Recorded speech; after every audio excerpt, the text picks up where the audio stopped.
جہانیہ منڈی میں ایک مسجد ہے، ان کی مسجد میں نے بیان کیا اور یہی 3 باتیں میں نے بیان کی کہ 3 کاموں میں اللہ کی خاص مدد ہوتی ہے۔ بیان کر کے واپس آ گئے۔ اب اللہ کی شان دیکھیں کہ سپٹمبر کا مہینہ تھا جب بیان ہوا، اور مولانا صاحب محسوس کر رہے تھے کہ مسجد چھوٹی ہے، جمعے میں مجمع زیادہ ہو جاتا ہے، مسجد کی توسیع کرنی چاہیے۔ انہوں نے جب یہ بات سنی کہ مسجد بنانے میں اللہ کی خاص مدد ہوتی ہے، انہوں نے اگلے دن شاگردوں کو کہا بھئی مسجد کو گرا دو۔ اینٹوں کی بنی ہوئی مسجد تھی، لڑکوں نے کیا دیر لگانی تھی، شام تک سب مسجد گرا دی۔ محلے والے حیران، مسجد کمیٹی والے حیران۔ لوگ مسجد کمیٹی والوں سے پوچھتے کہ بنانے کے پیسے ہیں، وہ کہیں گے ہمارے پاس تو کوئی پیسہ نہیں۔ مسجد کمیٹی والوں نے محلے والوں سے کہا بھئی آپ لوگ پیسے اکٹھے کر سکتے ہو، اتنے پیسے لگیں گے۔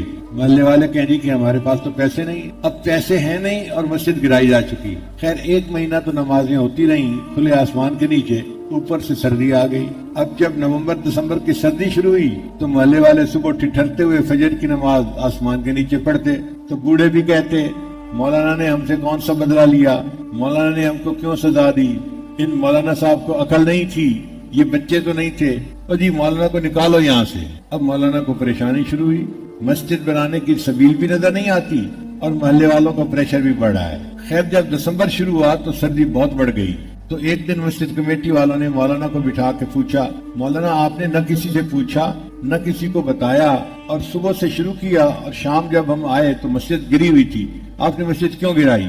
مولانا کے پاس کوئی وجہ تو نہیں تھی۔ ان کا مولانا مسجد آپ نے گرائی ہے، اب مسجد کو بنانا بھی آپ کی ذمہ داری ہے، ہم آپ کو 2 مہینے 3 مہینے دیتے ہیں، اگر 2-3 مہینے میں آپ نے مسجد نہ بنائی نا تو ہم آپ کی بجائے کوئی اور امام رکھیں گے، آپ کی چھٹی ہو جائے گی۔ اب جب امام صاحب کو نکلنے کی اطلاع ملی تو ان کو تو اور پریشانی ہو گئی، وہ مجھے فون کریں کہ حضرت آپ نے بتایا تھا میں نے مسجد اس پر گرائی تھی۔ میں کہوں بھائی میں نے جو بتایا تھا بالکل ٹھیک بتایا تھا، آپ پکے رہیں، اللہ مدد کریں گے، رجوع کریں، 2 رکعت نفل پڑھ کے اللہ سے مانگیں، اللہ مسجد بنوا دیں گے۔ اب وہ مجھ سے فون کرتے تو ذرا پکے ہو جاتے، پھر محلے والوں سے بات کرتے تو پھر کمزور ہو جاتے۔ کہتے ہیں کہ 2 ہفتے میرے بڑے تذبذب میں گزرے، دل کہتا تھا پیر صاحب نے مجھے پھنسا دیا اور اب میری جاب بھی گئی، اور میں 18-20 سال سے اس مسجد میں خدمت کر رہا تھا، میرے لیے مسجد کا بدلنا ایک بہت بڑی بات۔ کہتے ہیں میں نے اللہ سے مانگنا شروع کر دیا۔ اللہ کی شان دیکھیں، ایک بندہ آیا مجھے کہتا ہے کہ مولانا ہم باہر نماز پڑھتے ہیں اور سردی بہت ہے، اگر آپ اجازت دیں تو میں ایک عارضی کمرہ بنوا دیتا ہوں ہال، تاکہ سب لوگ سردی سے بچ سکیں۔ میں نے کہا بہت اچھا۔ لو جی اس نے 5 دن کے اندر ایک ہال بنوا دیا اور سب لوگ جو ہیں اب اس ہال میں نماز پڑھنے لگے، سردی سے بچاؤ کا مسئلہ حل ہو گیا۔ کہتے ہیں کہ میں نے اللہ کا بڑا شکر ادا کیا۔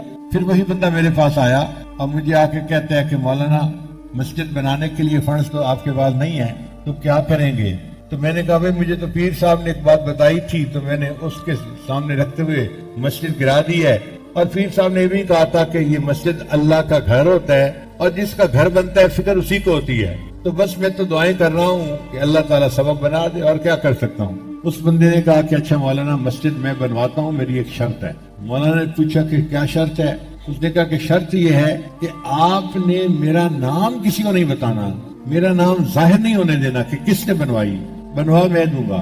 مولانا نے کہا کہ جناب وہ تو ایسٹیمیٹ مسجد کا ہم نے بنایا کوئی 75 لاکھ کا بنتا ہے۔ اس نے کہا جی 75 لاکھ کا بنتا ہے یا 1 کروڑ کا بنتا ہے، یہ مسئلہ آپ کا نہیں ہے، مسئلہ میرا ہے، بس آپ نے میرا نام نہیں بتانا۔